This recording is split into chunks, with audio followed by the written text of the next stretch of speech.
예수님께서 성전에 들어가사 장사하는 자들을 내쫓으시면서 내 집은 기도하는 집이 되리라 하였거늘 너희가 강도의 소굴을 만들었도다, 이렇게 일갈하셨습니다. 그 이야기를 들었던 대상들이 누굴까요? 오늘 등장하고 있는 바로 대제사장들과 서기관들과 장로들입니다. 이 사람들이 이제 예수님을 죽이려고 꾀합니다. 우리 이 19장 47절 보시면은 날마다 성전에서 예수님을 가르치실 때 대제사장들과 서기관들과 백성의 지도자들이 그를 죽이려고 꾀하였다, 이렇게 이야기하고 있습니다.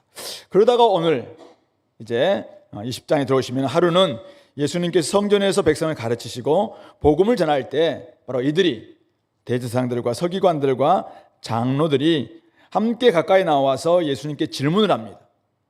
도대체 당신은 무슨 권위로 이런 일을 행하느냐? 우리가 지금 성전을 맡은 대제사장이고 서기관들이고 백성들의 장로들인데 도대체 우리가 너희한테 이런 권위를 준 적이 없는데 너희들은 무슨 권위로, 누가 너희에게 이런 권위를 줘서 이런 일을 행하느냐? 이런 질문을 던집니다. 이거에 대해서 예수님께서 그들에게 도리어 이제 되묻는 질문을 하나 던지죠. 좋다, 그러면은 내가 너희들에게 한 가지 질문을 던지겠다.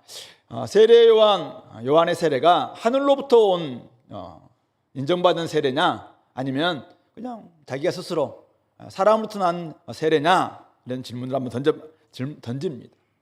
이거에 대해서 그들이 하늘로부터라고 한다면은 당연히 하나님이 주신 것이기 때문에 세례 요한을 믿어야 되는데 자신들이 세례 요한을 잘 믿지 않고 있는, 그리고 세례 요한께 세례 받았던 예수님의 권위도 사실 인정하지 않고 있으니까 그렇게 말할 수도 없고, 백성 그냥 스스로 난 권위다 이렇게 이야기하기에는 백성들이 다 선제로 받아들이고 있으니까 또 그렇게 말할 수도 없고, 그래서 의논하다가 우리는 어디서 나온 건지 모른다,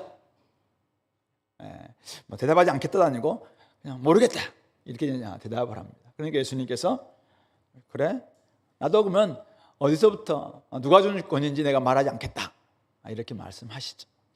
그리고는 하나의 이야기를 들려주고 있죠. 오늘 9절부터 18절에 있는 악한 포도 농부 이야기를 들려줍니다.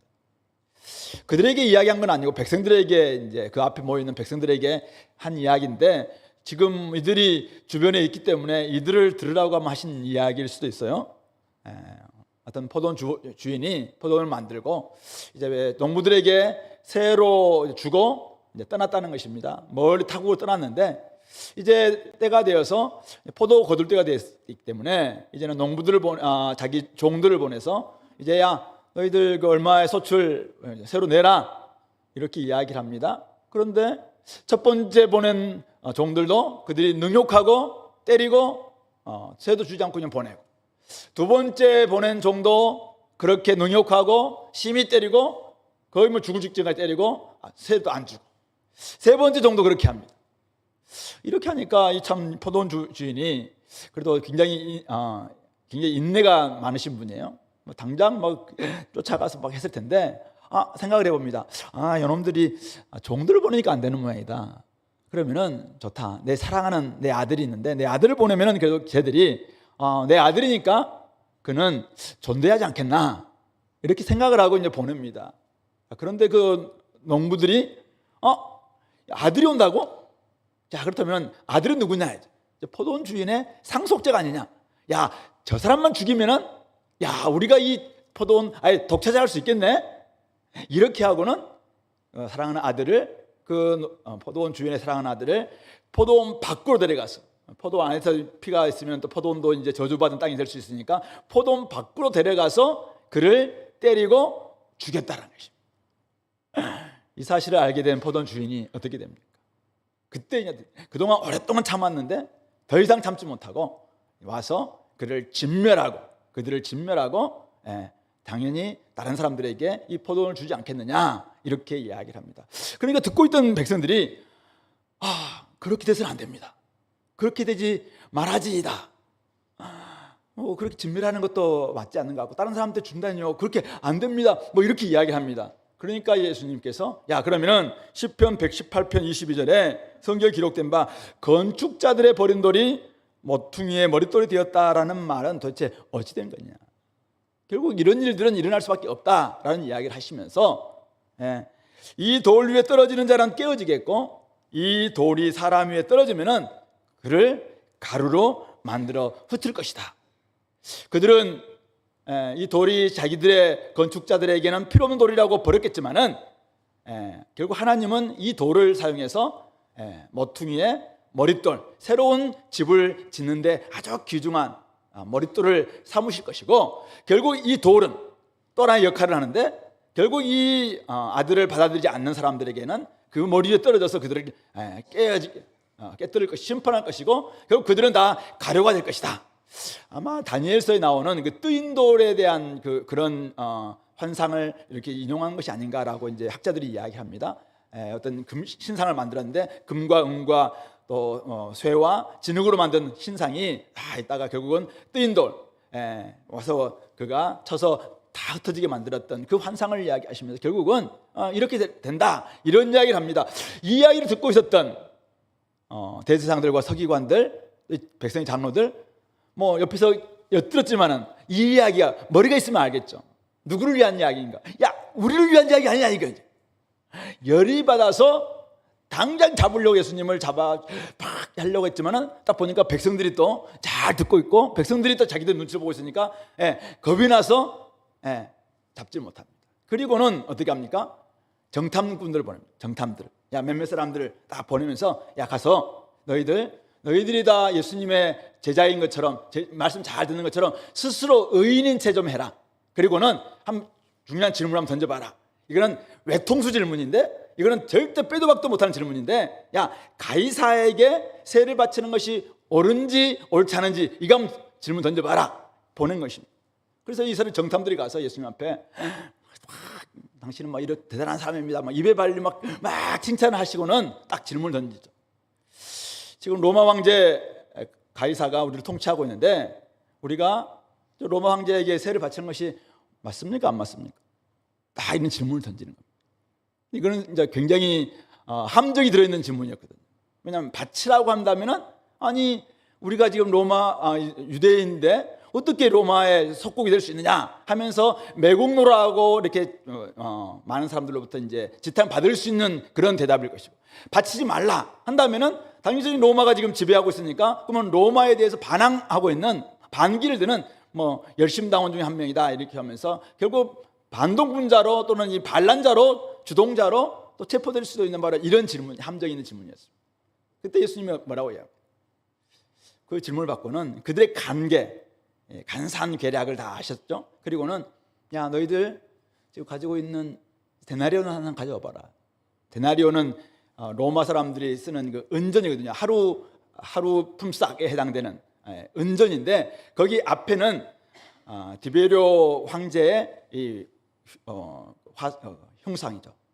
그 형상 모양이 그려져 있고 뒤쪽에는 가이사가 아구소 신성한 자의 아들이다, 대제사장이다, 이런 그 문구가 기록되어 있는 그런 이제 은전이거든요. 이걸 가져와 봐라. 자, 여기 있는 이 형상과 이 글은 누구의 것이냐 질문을 합니다. 그들이 당연히 이제 그러면 가이사에 대한 이야기니까 가이사의 것입니다 이렇게 대답을 하죠. 그러니까 예수님이 그래? 그러면 가이사의 것은 가이사에게 바치라. 그리고 하나님의 것은 하나님께 바쳐라. 이렇게 말씀을 합니다. 이 말 듣고 있던 이 정탐들이 뭐라고 이야기합니까? 그 말을 능히 채잡지 못했다. 그리고 그의 대답을 놀랍게 여겨서 침묵했다. 이렇게 말하고 있는 내용입니다. 우리는 이 말씀, 이야기의 앞부분은 소위 말해서 권위 논쟁, 이야기 뒷부분은 소위 말한 세금 논쟁이라고 잘 알려져 있는 그런 이야기입니다. 그리고 가운데에 있는 이야기는 결국은 이 이야기를 어떤 연결시키고 있는 악한 농부, 바로 그들이 어떤 존재인가, 그리고 예수님은 어떤 분이신가라는 것을 보여주고 있는 그런 이야기입니다. 1절부터 26절 긴 본문을 제가 좀 택했는데요. 이 말씀은 대제사장들과 서기관들과 장로들이 예수님께 던졌던 질문, 무슨 권위로 이런 일을 행하느냐? 성전에서 도대체 네가 무슨 권위로 이런 일을 행하느냐? 이렇게 질문하는, 따지는 그들에게 예수님의 대답은 무엇입니까? 하나님의 아들의 권위로 이런 일을 행하고 있으니 야 너희들 더 이상 딴짓 강도짓 그만하고 하나님의 것을 하나님께 바치라, 이런 말씀으로 들립니다. 가이사의 것은 가이사에게 바치라, 그리고 하나님 것을 하나님께 바치라. 물론 세금과 관련된 이야기지만은 큰 문맥에서 본다면은 결국은 야 너희들 하고 있는 짓이 하나님의 것을 지금 빼앗고 있는 악한 농부짓 아니냐. 그러므로 하나님의 것은 가이사의 것은 가이사에게 바치고 하나님의 것을 하나님께 바쳐라 라는 그런 말씀으로 그들에게 지금 말씀하시는 거 아닌가. 그런 점에서 저는 전체가 권위 논쟁에 속한다, 이렇게 생각해 봅니다. 이 권위와 관련된 부분이라고 해석을 하면서 저는 이제 한 세 가지, 먼저 우리 자신들의 권위, 그리고 예수님에 대한 권위, 하나님에 대한 권위, 이 부분들을 오늘 우리가 한번 생각해 봤으면 좋겠습니다. 자, 먼저 자신들의 권위 돌아보게 하는 말씀입니다. 한마디로 말해서 이거죠. 종교적인 열심을 보이고 자신의 권위를 스스로 내세우지만은 하나님의 뜻을 행하지 않는다면 그 권위라는 것이 누가 인정해 줄 수 있겠느냐. 오늘 이들 대제사장들과 서기관들과 장로들 종교심을 발휘해서 열심히 성전 제사를 드렸던 사람들입니다. 그러나 그 결과는 뭐예요? 기도하는 집을 강도의 소굴로 만들었다는 평가를 들었다는 사실. 하나님의 뜻을 따르지 않고 자신들의 권위만 계속 내세우고 나간 결과 하나님의 아들이신 예수님으로부터 인정받지 못하고 하나님이 계셔서 하나님께 영광 받아야 될 교회, 이 성전마저도 강도의 소굴로 만드는, 거기에 일조하고 있는, 권위 주장하고 있는 이런 모습이라는 것입니다. 성전에서 가장 높은 대제사장 한번 생각해 봅시다. 지금 그가 대제사장의 권위를 내세우고 있지만은 그는 하나님께서 보내신 선지자 세례 요한의 권위도, 하나님이 보내신 아들 메시아의 권위도 부정하고 있는 것이죠. 그는 오직 백성들로부터 자기가 좀 인정받을 것인가, 아니면 자기가 스스로 내가 대제사장인데, 지금 여기에만 지금 훨씬 더 관심이 있는 이런 모습입니다. 여기 나와 있는 서기관들이 하는 일이 뭐예요? 성경을 가르치고 성경을 해석하고 성경으로 우리가 하나님이 구약에서 이렇게 이야기했다면 이것이 오늘 이런 모습으로 이루어질 것이다. 끊임없이 백성들에게 하나님 말씀을 잘 풀어줘야 될 사람들.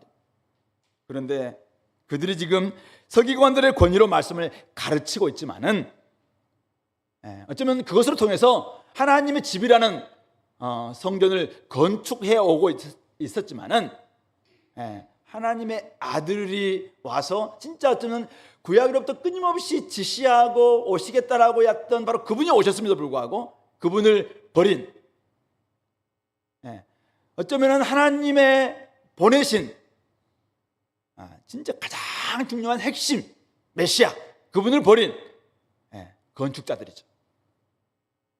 하나님이 정말 쓰시기에 가장 요긴한 돌이 지금 왔음에도 불구하고 그것을 알아보지 못한 채 그것을 버리는 건축자들, 바로 이것이 바로 서기관들. 그 이야기에 나와 있는 상속자인 아들을 죽이고 포도원을 독차지하려고 하는 악한 농부들, 자신들이 농부라는 사실들을 까마득히 잊고 있다. 자기들이 소작세를 내야 된다는 사실은 부정하고 싶은, 끊임없이 이걸 차지하려고 하는 그런 마음들이 강하다 보니까 끊임없이 자기의 권위를 내세우고 있지만은 결국은 하나님의 뜻도 행하지 못하고, 그리고 나중에 하나님의 것마저도 독차지하려고 하는 이 욕심에 사로잡혀 있는 모습이 아닌가라고 이야기하고 있습니다. 이들은 끊임없이 명분을 내세웁니다. 명분. 내가 우리 이건 어떤 해야 된다.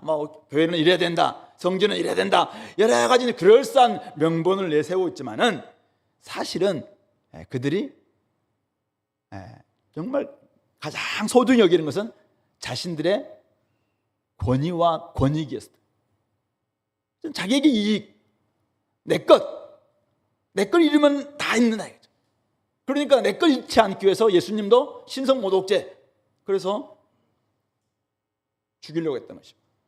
오늘 로마에 지금 예수님은 로마에 좀 세금 바치라고 이야기하고 있잖아요. 그런데도 불구하고 나중에 23장 2절에 가보면은 막 거짓말을 합니다. 그래서 그가 가이사에게 세금 바치지 말라고 했다. 이렇게 막 거짓을 더 씌워서 예수님을 이제 모함하는 이런 모습으로까지 나오고 있는 것이죠. 우리 앞에서 봤던 것처럼 이들은 아까 우리 정탐들에게 이야기했어요. 야, 네가 가서 스스로 한번 의인인 체 해봐라. 의인인 체 하면서 질문을 던져라. 이렇게 이야기했잖아요. 이들 스스로가 스스로 의인인 체 하는 사람들입니다. 의인, 하나님이 부여해 주셔야 됩니다. 하나님이 의롭다 칭해 주실 때 우리가 의인이 될 수 있는 거잖아요. 그런데도 불구하고 이들은 스스로 의인인 체 하는 사람, 스스로 자기들이 나는 괜찮은 사람이다, 나는 대제사장이다, 나는 서기관이다, 나는 뭐 이런 사람이다, 나는 스스로 자기가 자기에게 늘 권위를 부여하고 자기가 스스로 의인인 체 하고 하려고 하는 이런 사람들, 스스로 의인인 체 한다고 스스로 권위를 내세운다고 의인이 될 수 있는가? 담임선생님께서 좀 멀리 가시면서 반장에게 완장을 채워주면서 완장 채웠어. 야, 좀 네가 내 돌아올 때까지 한 3일 정도 휴가가 덜 테니까 3일 정도 좀 네가 우리 반 좀 잘해라. 완장 채워주면 난 어떻게 합니까? 우리들의 일그러진 영웅에 나오는 엄석대처럼 반장 담임 우리 교사의 그런 뭐 지침 뭐 이런 모든 걸 다 뛰어넘는 월권을 행한다면은 어떻게 되겠습니까? 돌아와서 도리어도 더 초라해질 수밖에 없겠죠. 처음에는 어쨌든 강한 권위나 막 내세우기 때문에 막 좀 수구린 같아도 뒤에서는 온갖 욕을 하고 이렇게 되지 않겠습니까? 그런 점에서 자신들의 권위는 스스로 내가 누군데 이렇게 한다고 해서 세워지는 것이 아니다라는 것이죠. 교회 안에서 의인은 차지만은 하나님의 뜻에 반한다면은 누가 알아줄 수 있겠는가? 세상 가운데서 내가 이런 사람인데 이렇게 스스로 권위를 내세우지만은 죄를 회개하고 돌이키지 않는다면은 누가 그를 사실은 저 사람은 참 괜찮은 사람이다 이렇게 인정해 줄 수 있겠는가? 스스로 자기에게 권위를 부여하면서도 정작 권위를 주시는 하나님, 권위를 주시는 예수님을 없애려고 하고 자꾸 부정하려고 한다면은 그거는 결국은 자기가 사실은 죽는 꼴이다라는 것을 우리에게 가르쳐주고 있습니다. 우리는 대부분 다 그렇죠. 회개하라 그러면은 회개하면은 자기가 없어지는 것이라고 생각합니다. 지금까지 내가 지켜왔는데, 내가 이거 지키려고 지금 여기까지 왔는데, 내가 어떻게 나를 그렇게 하나님 앞에서 좀 초라한 모습으로 이렇게 할 수 있는가? 어떻게 내가 섬길 수가 있는가? 내가 어떻게 좀 나는 없는 것처럼 막 잘못했다고 울고불고 하면서 이렇게 기도할 수 있는가? 자기가 죽지 않으려고 어떻게 합니까? 그러니까 하나님의 아들을 죽이는 거예요. 이 포도원 우리가 세를 낸다는 것은 내가 끊임없이 나는 소장농에 불과하다, 이것을 인정하는 꼴이 되니까 어떻게 합니까? 사랑하는 아들, 지금 이 주인은 끊임없이 그들에게 오래 참고 또 이렇게 베풀고 했음에도 불구하고 그것은 다 잊은 채 그냥 이 아들만 죽이면 다 독재자할 수 있다 이렇게 생각하면서 이들을 죽이는 거예요. 결국 그 결과는 뭐예요? 자신만 더 초라해지는 것이죠. 나중에 그는 하나님으로부터 진멸당할 수밖에 없는 바로 그런 모습. 옛날에 그 관상이라는 영화 보셨나요? 이 관상가 양반 하면서 내가 왕이 될 상인가 막 그래가지고 그때 내고 난 다음에 우리 세조적 사람이 막 반대파들 다 숙청하기도 하고 이제 그렇게 해서 이제 자기의 조카 단종을 죽이고 왕이 됐던 사람이죠. 물론 역사에서는 평가가 여러 가지 두 가지 있는 것 같아요. 통치는 참 잘했죠. 그러나 끊임없이 그는 조카를 죽이고 반정을 하고 쿠데타를 일으켜서 왕이 된 사람이다. 이런 요리를 보게 된 것이죠. 이 땅 가운데서 우리가 살아갈 때 스스로 내가 뭐가 됐는데 이런 생각을 가지고 있으면은 자꾸 스스로 좀 기고만장해지기도 하고 다른 사람들에 대해서는 막 인정하지 않게 되고 스스로 자기에게 이 권위를 부여하다 보니까 다른 사람들의 권위까지도 때로는 이렇게 부정하게 되는, 그러면서 나중에 어떻게 피비린내 나는 막 전쟁을 하고 권력 의지만 막 강하게 가지고 있는 채 다른 사람들에 대해서는 인정하지 않게 되는 이런 모습이 보인다는 것이죠. 그런 점에서 오늘 여기 나와 있는 이들, 또 이 예수님의 이야기에 나와 있는 이 악한 농부들, 자신들의 위치, 자신들의 권위를 스스로 부여하려고 했던 사람들이다. 주인이 아닌 종이라는 사실을 인정해야 되는음에도 불구하고 그것을 인정하지 않아도, 포도원 맡은 농부라는 사실을 인정하지 않고, 하나님의 성전을 하나님께서 또 만인들로 하여금 기도하는 집으로 만들려고 지금 하셨다는 그 사실들을 인정하지 않는, 하나님의 비밀을 맡은 자라는 그 사명을 주셨다는 것도 인정하지 않기 때문에 결국 이들이 이렇게 된 것이 아닌가. 그리고 스스로 권위를 부여하려고 할 때, 스스로 자기가 막 뭔가를 권위를 만들려고 할 때, 거기에서는 도리어 다른 사람들이나 또 많은 사람들 앞에서도 더 초라해질 수밖에 없다라는 이런 부분들을 우리에게 보여주고 있는 것 같습니다.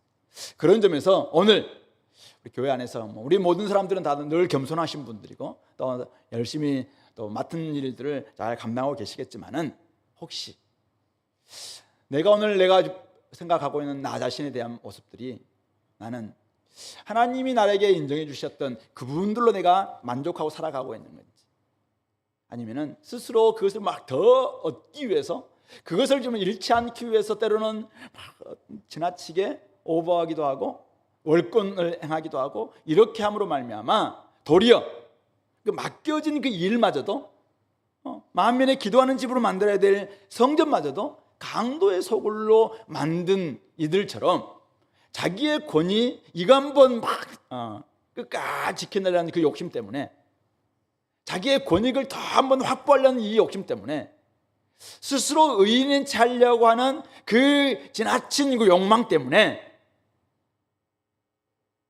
다른 사람마저도, 일마저도, 아니면은 도리어 더 자신의 권위도 없어지는, 더 초라해지는 이런 모습이 되지 않도록 스스로를 한번 돌아볼 수 있는 우리 공동체 될 수 있기를 바랍니다. 두 번째는 예수님에 대한 태도인데요. 오늘 이 전체 이야기는 예수님에 대한 이야기죠. 예수님에 대한 태도에 따라서 살기도 하고 죽기도 한다라는 것을 우리에게 보여주고 있는 것이죠. 어떤 사람에게는 예수님이 산돌이지만은 어떤 사람에게는 예수님이 심판의 돌이 되고 있다. 예수님에 대한 태도가 전혀 다른 결과를 가져온다라는 것을 오늘 이 말씀은 우리에게 지금 알려주고 들려주고 있는 것입니다. 예수님은 예루살렘으로 올라가셨습니다. 예수님은 성전으로 들어가셨습니다. 반대할 줄 알면서도 성전에서 장사하는 사람들을 다 내쫓으셨습니다. 성전을 새롭게 하기 위해서였죠. 성전은 만민의 기도하는 집이고, 그렇게 할 때 그들에게 생명을 줄 수 있다. 이것이 예수님께서 사실은 성전을 바라보고 계셨던 관점입니다. 그래서 결국은 이 무너진 성전, 다른 사람들을 살리지 못하는 성전이라면 이것은 무너져야 된다. 그래서 예수님께서 모퉁이의 머릿돌이 되셔서 새로운 성전이 되셨고, 예수님 안에 들어옴으로 말미암아 다른 사람들 살리는 그런 성전이 되고 있는 것이죠. 그래서 베드로사도는 예수님을 산돌, 리빙스톤이라고 이야기했고, 우리들을 바로 이 산돌에 함께 연결될 때마다 우리도 작은 리빙스톤, 산돌이 된다라고 그렇게 말씀하고 있는 것입니다. 성전은 어떤 곳입니까? 성전은 하늘과 땅이 만나는 곳이 바로 성전입니다. 하늘의 문이라고도 이야기하죠. 하나님의 집이라고 하지만은 바로 그것은 바로 이 땅에 살고 있는 우리들을 위해 하늘이 계시다, 하나님이 계시다, 이것을 인정하면서 우리가 이 땅에 살아가고 있는 여러 가지 어려움들은 하늘에 계신, 우리 위에 계신 하나님으로부터 공급받고 그분으로부터 우리가 인정받고 그분과 함께 교통할 때 내가 살아갈 수 있고 살 수 있다, 이것을 인정하면서 그곳에 나와서 예배드리고 제사드리고 찬양하고 경배하고 기도하면서 자신을 한번 점검하며 나아가는 곳, 바로 그것이 성전입니다. 하나님 앞에서 모든 문제가 풀리는 곳, 세상의 시름과 아픔과 절망이 치유되는 곳, 바로 그것이 성전이어야 되는 것이죠. 예수께서는 바로 그런 성전을 세우시고자 지금 예루살렘에 올라오셨고, 성전에 들어가셨고, 성전을 청결케 하셨고, 결국 자신을 주시면서 많은 사람을 살리려고 새로운 성전이 되셨다는 것입니다. 오늘 포도원 주인은 종들을 죽이는 농부들을 오래 참습니다. 그리고 내 사랑하는 아들을 보내리니 그들이 혹 그를 존대하리라 생각을 합니다. 하지만 이 농부들은 생각보다 더 사악하고 악랄했습니다. 잔혹했습니다. 포도원 주인의 아들이 상속자이므로 유산을 차지하기 위해서 포도원 밖으로 내쫓아 죽였습니다. 그들은 어떻게 되었습니까? 그리고 이 성전은 어떻게 됐습니까? 이 포도원은 어떻게 됩니까? 하나님은 더 많은 사람들을 살려고 포도원을 만드셨습니다. 그래서 그렇게 소장농 내지도 않고 반항하고 있는 이들을 때문에 포도원을 다 불태우는 게 아니라, 없앤 게 아니라 이들을 다른 사람들에게 맡깁니다. 다른 농부들에게 맡깁니다. 그리고 이렇게 사랑하는 아들을 죽인 농부들 어떻게 됩니까? 나중에 이들은 흩으시고 진멸하시고 깨뜨리시는 이런 모습으로 나타나고 있는 것입니다. 그들은 하나님의 아들 예수님을 건축자들에게는 전혀 쓸모없는 돌로 여겨서 버렸습니다. 아들, 히브리어로 벤입니다. 그리고 돌은 에벤. 그래서 어떤 사람들이 이게 언어유희다라고 했는데, 어쨌든 이들은 아들은 죽였고 돌은 버렸죠.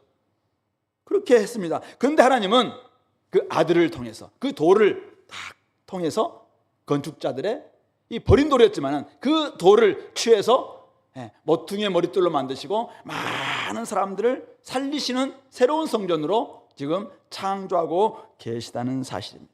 물론 반대하는 사람들, 이 악한 농부들은 심판받는 돌이 되고 있는 것이죠.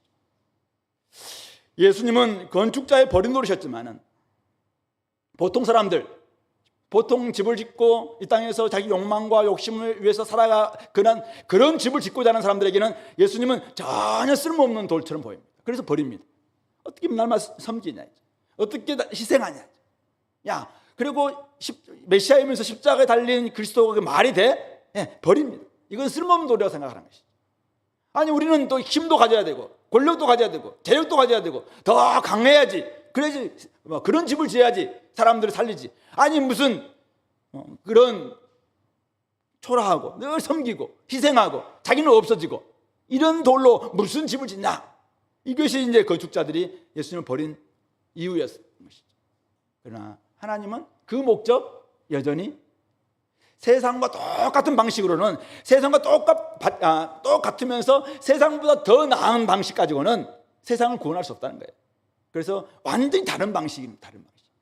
그래서 건축자의 버린 돌을 택해서 모퉁이의 머릿돌로 삼으셔서 결국은 새로운 성전을 만들고 계십니다.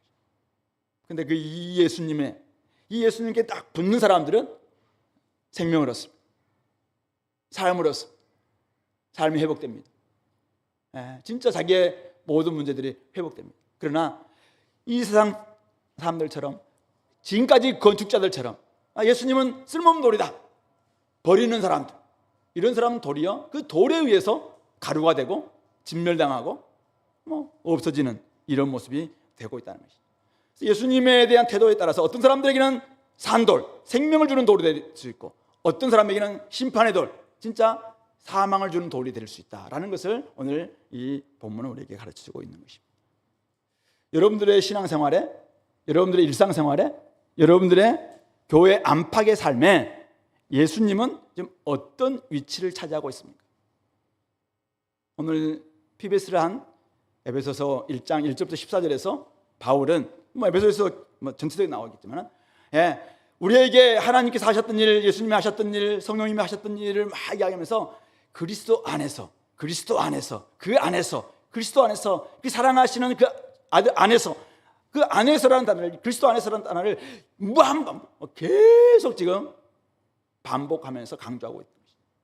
예수님 안에서 이루어지는 그 일이 오늘 우리의 삶에, 우리가 하나님의 아들이 된 것도, 우리가 죄사함을 받은 것도, 우리가 지금 이 땅에서 모든 마음을 통일하는 하나님의 엄청난 구원 계획의 중심에 선 것도, 그리고 나중에 우리가 영원한 기업인 천국을 받을 수 있는 것도 다 예수님의 아들, 예수님 안에서 이루어지는 바로 그 일에 기인한다라는 것을 강조하고 있는 것이죠. 그래서 우리는 하나님을 찬양할 수밖에 없다.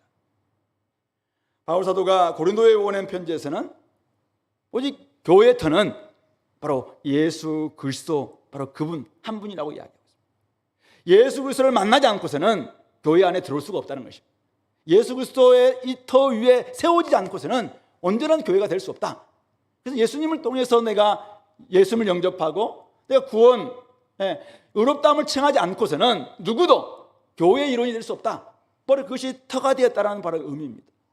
예수를 만날 때 우리는 거듭나게 되고, 예수를 만나게 될 때 새로운 삶을 얻게 되고, 예수를 만나게 될 때 우리 시야가 바뀌게 되고, 예수를 만나게 될 때 우리의 관점이 바뀌게 되고, 예수를 만나게 될 때 나의 삶의 모든 영역이 완전히 새롭게 바뀌게 된다. 그래서 마음을 새롭게 함으로 변화를 받는 것도 결국 예수님 안에서 예수님의 터가 될 때 가능한 일이다. 이 땅에서 수많은 우리가 문제가 있지만 이 문제를 어떻게 극복할 수 있겠는가? 결국 예수님 그분 안에서 그분과의 관계를 맺고 거듭남으로 말미암아 새로운 관계들 속에서 들어가면 얼마든지 가능하다는 이야기를 에베소에서는 계속 지금 하고 있는 것입니다.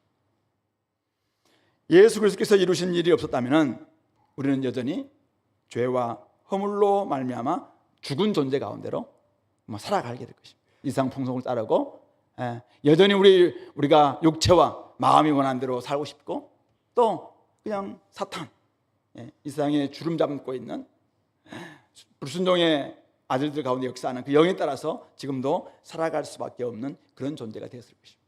그러나 우리는 예수님을 만남으로 말미암아, 예수님과 함께 관계 맺음으로 말미암아 산돌이신 그분으로부터 우리는 새로운 생명을 얻게 되었습니다. 그러므로 예수님은 우리의 구원 생활, 교회 생활뿐만 아니라 여러분들의 일상생활 속에서도 진짜 어쩌면 전부여야 합니다. 산돌이어야 합니다. 날마다 우리의 생명을 공급해 주시는 머리여야 합니다.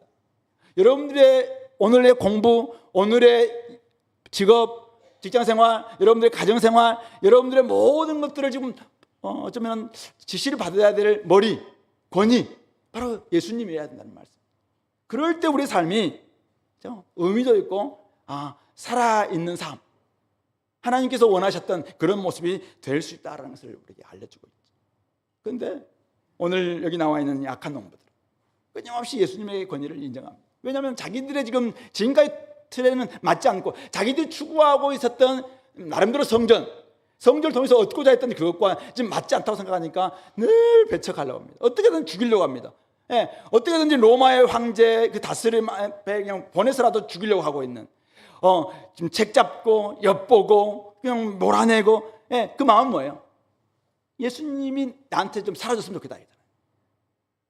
예수님은 지금 이 땅에 오셔서 그들에게 희생하고 섬기고 죽고 그러면서 그들에게 진짜 생명을 주기를 원하는데, 그거 나한테 좀 안 맞다는 거잖아요. 교회에서는 내가 지금 인정할 수 있어요. 근데 나의 일상생활 속에서 예수님 또 여기서 또 죽으라고요? 여기서 나로 하여금 또 섬기라고요? 여기서 나로 하여금 십자가 못 박힌 그리스도처럼 그렇게 살라고요? 그럼 예수님 제발 좀 비켜주세요. 예수님은 그냥 차라리 저기 로마 황제 밑에 가서 다스림 밑에서 빨리 좀 처형당하시라고 내보내고 있잖아요. 그들의 삶은 예수님의 삶과는 전혀 관계가 없는, 예수님의 가신 길, 예수님의 삶의 모습, 우리의 길과 우리의 삶이어야 되는데 사실은 우리는 그거 되게 싫어하죠. 목회자인 저도 마찬가지입니다. 쉽진 않습니다. 그래서 날마다 기도하는 거죠. 날마다 기도. 이 삶이 맞습니까? 이렇게 가는 것이 맞습니까? 내가 참 쉽지 않은데, 누구로부터 이런 이야기 들을 때 참 기분이 안 좋은데, 제가 이렇게 당하고 사는 것이 맞습니까? 기도하는 거잖아요. 매일매일의 기도가 없이는, 매일매일 은혜가 없이는 갈 수 없어, 살 수가 없어. 그래서 우리는 이 길로 걸어가는 것이죠. 오늘 이들이 던졌던 질문, 당신이 뭔데? 무슨 권위로 이 일을 행하느냐? 이 말이 무슨 말이에요? 네가 뭔데 나한테 지시해야지. 네가 뭔데 내가 하고 있는 일을 방해해. 지금 이런 질문이잖아요. 예수님 왜 나에게 명령하냐고. 나를 위해서 구원하셨으면 그걸로 끝이지. 왜 내 삶에 자꾸 들어오셔가지고 간섭하시냐고. 내가 지금 내 아내한테 이렇게 하든 말든, 내가 남편한테 이렇게 하든 말든, 내가 우리 자녀들한테 내가 이렇게 하든 말든, 당신이 무슨 상관이냐고. 지금 이런 질문이잖아요. 네가 뭔데 지금 이렇게 하냐고. 예수님은 네 그렇게 하면 너 죽어. 그래서 예수님은 지금 그걸 청결해 주고 있는데, 당신이 뭔데 와서 나를 자꾸 이렇게 힘들게 하냐고. 안 그래도 힘들어 죽겠는데 당신까지 와서 나를 이렇게 힘드냐고. 이렇게 이야기하고 있는 거잖아요. 예수님을 모퉁이의 머릿들로 인정할 때 여러분들 삶에 성전이 이루어질 것입니다. 그러면은 하늘과 땅이 만날 수 있어요. 거기에서 언제나 진짜 하늘과 땅이 만나는 하나님과 우리가 온전히 하나가 되는, 예수님께서 중보자 통해서 온전히 우리를 새롭게 바꾸는 거죠. 이미 이곳에 살고 있지만 이미 우리는 하늘에 앉아있는 존재라고 바울 사도도 이야기하고 있습니다. 우리는 이곳에서 하늘을 경험하는 것이죠. 그렇게 할 수 있는 비결은 무엇이냐? 예수님을 인정할 때, 예수님의 권위를 인정할 때, 예수 그리스도 안에서 하늘과 땅이 만나고 마음껏 하나님께 담대히 나아가서 기도해도 나의 정말 죄의 문제가 예수님께 다 이루셨다고 하니까 그것에 대해서 내가 담대함을 가지고 마음껏 나아갈 수도 있고, 여전히 세상 가운데서 때로는 막 절망하고 힘들어할 때 많지만 예수님이 야 내가 이겼어 이렇게 하니까 우리는 내 안에서 이루어진 성전으로 인해서 예수님 때문에 확 담대히 나아갈 수도 있고, 그동안 어떤 사람들은 세상에 여러 관점을 가지고 쟤는 아니야 계속 갈라치기 했어요. 야 남자 여자 갈라치기, 종과 자유자 갈라치기, 또 이방인과 유대인은 갈라치기, 한국 사람과 일본 사람 갈라치기, 있는 사람과 없는 사람 갈라치기, 배운 사람과 못 배운 사람들 갈라치기, 이 세상의 지금 방식이었어요. 근데 예수님은 야 하늘과 땅이 지금 우리가 하나 되고 성전 안에서는 유대인과 이방 사이에 있었던 막힌 담 다 허셨어. 그러므로 우리는 하나야. 예수님 안에서 다 하나라고 이야기해요. 세례받았다는 말은 그런 의미죠. 다시 태어남으로 말 우리가 하나 되었습니다. 그러니까 이제는 완전히 바뀐 거잖아요. 그러니까 어떻게 해요? 옛날에는 다르게 보였고 정말 대충 틀리게 보았던 분들이 이제는 얼마든지 우리가 다채로움으로 인정해 줄 수 있는, 그러니까 교회가 진짜 다양성이 인정되고 다채로움 인정되니까 굉장히 일곱 색깔 무지개와 같은 이렇게 확 살아나는 역사도 일어나게 되는 것입니다. 세금 문제 예수님 말씀하셨잖아요. 말씀하고 계시잖아요. 세금 내는 거 맞다. 야, 좀 내라. 야, 하나님이 부여해 준 저 일꾼들 좀 열심히 일하고 있는데 저들한테 세금 내라. 그렇게 이야기하니까 나중에 바울 사도도 로마서에서 위에 있는 권위한테 순종하고, 저들은 지금 하나님의 사역자들이다. 물론 이제 권선징악, 선을 권하고 악을 징계한다는 의미 속에서 이제 해야 되는데, 그렇지 않을 때는 어떻게 할 것인가에 퀘션 마크는 있습니다만은, 그러나 어쨌든 세금을 맞다. 왕이신 주님께서 그렇게 말씀하시니까 왕명을 따르면서 우리 나아가는 것이죠. 그러므로 예수님을 여러분들이 권위를 인정하고 예수님과 함께 살아간다면은 여러분 삶에 진짜 생명이 막 약동할 거예요. 우리 인생 속에서 내가 살아가는 모든 일반 삶 가운데서, 내 가정에서나 직장에서나 학교에서나 어디서든지 예수님이 내 삶의 주인이시고 예수님이 권위가 인정되니까, 예수님이 하신 일이 가장 의미가 있으니까 예수 안에서 바울이 계속 하면서 찬양. 저는 막 이번에 PBS 하면서 굉장히 감동이 이렇게 예수님께서 정말 이 예수님 안에서 일어났던 이 일이 없었다면 우리의 찬송이 얼마나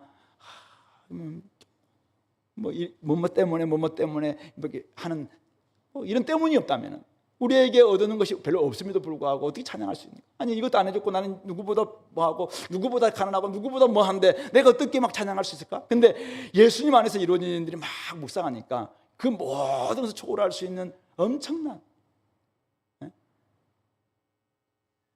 그럼 이미 얻은 것이 너무 크다는 거지. 그래서 우리가 하나님을 찬양할 수밖에 없다. 그런 점에서 예수님을 내가 어떻게 나의 삶 가운데서 인정하고 있는가? 내가 성전인데, 또 우리가 성전인데 예수님을 얼마만큼 내가 인정하고 있는가? 예수님 명령하실 때 진짜 나는 거기에 온전히 이렇게 반응할 수 있는가? 돌아봤으면 좋겠습니다. 마지막으로 하나님의 주권에 대한 순종을 다시 점검하게 되는데요, 하나님의 것을 하나님께 바치는 삶인가라는 것입니다. 오늘 이 대제사장들과 서기관들과 장로들을 예수님의 권위 문제를 제기했습니다. 나중에는 그렇게 안 되니까 어떻게 예수를 총독의 다스림과 권세 아래로 넘기려고까지 합니다. 자신이 주인 되려고 하는 욕심 때문에 예수님을 총독의 다스림과 권세 아래로 넘기려고 하는 바로 이들이 만약 자기 인식들이, 자기의 권위에 대한 부분들이 하나님 안에서, 예수님 안에서 내가 이런 존재구나라는 것을 인정했다면은 정말 이 포도원 주인이 주는 풍성함을 더 많이 경험하지 않았겠습니까?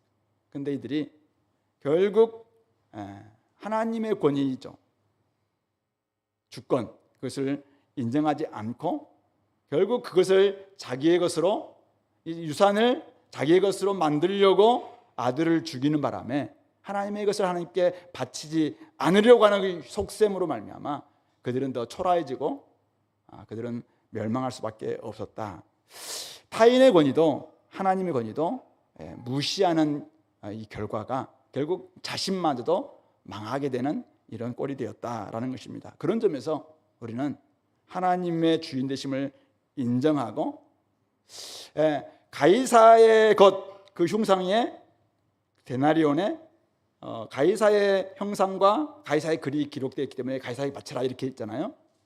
예수님은 바로 우리가 누구냐, 우리는 하나님의 형상으로 지음받은 존재지. 그리고 이미 우리에게는 너희들은 하나님의 소유다. 우리가 끊임없이 우리에게 부여 주신 것이 있어. 너희들은 하나님의 소유다. 하나님이 우리에게 복 주시는 만큼 우리는 사실은 복을 받을 수밖에 없는 그런 존재다. 그래서 우리가 인정한다면 어떻게 해요? 우리의 삶을 하나님께 바치는 것, 이게 당연한 것 아니겠는가? 그런 점에서 하나님의 것을 하나님께 온전히 바치고 있는가 한번 돌아봤으면 좋겠습니다. 하나님의 것을 하나님께 바치는 이 가장 큰, 가장 우선적인 전제, 이게 될 때 이게 첫 단추죠. 여기서부터 다른 모든 문제가 풀리지 않겠나 생각합니다. 하나님의 권위와 주권에 순종하게 된다면 하나님께서 보내신 아들도 인정하게 될 것이고, 하나님의 형상으로 지음받은 우리가 어떻게 살아야 되는가라는 문제들도 해결되게 될 것이고, 가장 중요한 우선순위가 해결되면은 그 다음 부차적인 우선순위, 이거 하나하나가 다 풀리는 것이죠. 바로 이게 결국은 예배 회복이고 우선순위가 됨으로 말미암아 삶이 질서 잡히는 모습이다. 그렇게 우리가 말할 수 있을 것 같습니다. 그런 점에서 오늘 우리 자신들은 하나님의 권위, 진짜 입으로 말고 나는 하나님의 주권, 하나님의 권위 인정하고 있는가? 그렇다면은 하나님의 것인, 하나님의 형상으로 지음받은 나, 이 하나님의 것이잖아요. 하나님의 것인 나를 하나님께 바칠 수 있겠는가? 바치고 있는가? 한번 돌아봤으면 좋겠습니다. 하나님의 뜻에 따라서 가이사의 것을 가이사에게 바칠 수 우리 얼마든지 있다면 당연히 하나님의 주권 아래에서 우리가 우리 자신들을 하나님께 바치는 부분들은 결국은 이 자연스러운, 그리고 이것이 어쩌면 가장 우선적으로 돼야 될 부분이다라는 사실이죠. 그래서 그런 점에서 오늘 여러분 삶을 하나님 형상도 지음받은 여러분들을 어떻게 하나님께 잘 드리고 있는지, 하나님의 권위를 인정하시는 가운데서 하고 있는지 한번 돌아봤으면 좋겠습니다. 구체적인 적용들은 여러분들이 한번 했으면 좋겠습니다. 말씀을 정리해본다면 결국은 순서가 있는데요, 저는 뒤에서부터 가야 된다고 생각해요. 하나님의 권위를 인정하는 가운데서 예수 그리스도께서 우리에게 오신 하나님의 온전하신 아들, 그리고 진짜 새로운 성전을 만드신 모퉁이의 머릿돌, 이 부분을 인정하는 것이죠. 그렇게 할 때 자신이 부여받은 권위, 자신에게 맡겨진 그 일에 있어서 한계가 무엇인지, 내가 해야 될 일이 무엇인지, 이런 부분들도 우리가 알 수 있고, 그렇게 될 때 자만하지 않을 수 있고 교만하지 않게 되고, 이 땅에 우리에 주어진 모든 일상생활, 삶의 모든 영역이 다 주님의 주권 아래 있기 때문에 여러분들이 지금 교회 안에서 하는 생활이든지 교회 밖에서 하는 생활이든지 믿음 안에서 하는 생활이든지 또 밖에서 여러분들이 일상에서 하는 모든 것들인지, 여기만 하나님 나라고 밖은 세속의 나라? 물론 그렇게 생각할 수 있어요. 근데 우리는 하나님은 온 우주 만물을 통치하시는 주권자다, 이게 인정된다면은 내가 지금 밖에서 하고 있는 모든 일들도 내가 어떻게 해야 될 것인가, 하나님의 뜻대로 하는 것이죠. 그런 부분들을 우리가 할 수 있을 것이고, 그럴 때 하나님이 지금 형상으로 지음받은 수많은 사람들이 있는데 그들을 향한 우리의 태도마저도 조금은 바뀌지 않겠는가. 세상이 너무나도 지금 아픈 관계로 나아가고 있어요. 그래서 너무 불안하기도 하고 너무나 많은 사람들이 힘들어하는 이런 삶의 지금 속으로 들어가고 있습니다. 이럴 때 우리 교회 진짜 성전 안에 들어와서 하나님을 만난 하나님의 권위를 인정하고 예수님을 통해서 우리가 진짜 생명을 얻은 우리가 우리의 관점을 바꾸고 태도를 바꿈으로 말미암아 많은 사람들을 살리고 또 많은 사람들을 얻는 그런 일들을 감당할 수 있게 되기를 바랍니다. 같이 한번 기도할까요? 말씀을 생각하시면서 하나님 아버지, 하나님의 권위를 잘 인정하게 도와주시고 예수님이 우리에게 오신 정말 생명의 또 돌, 생명인을 주시는 산돌이심을 깨닫게 도와주시고 그런 가운데서 우리 자신 또 해야 될 일이 무엇인지를 온전히 깨닫는 저희들 되게 해달라고 같이 한번 기도하겠습니다.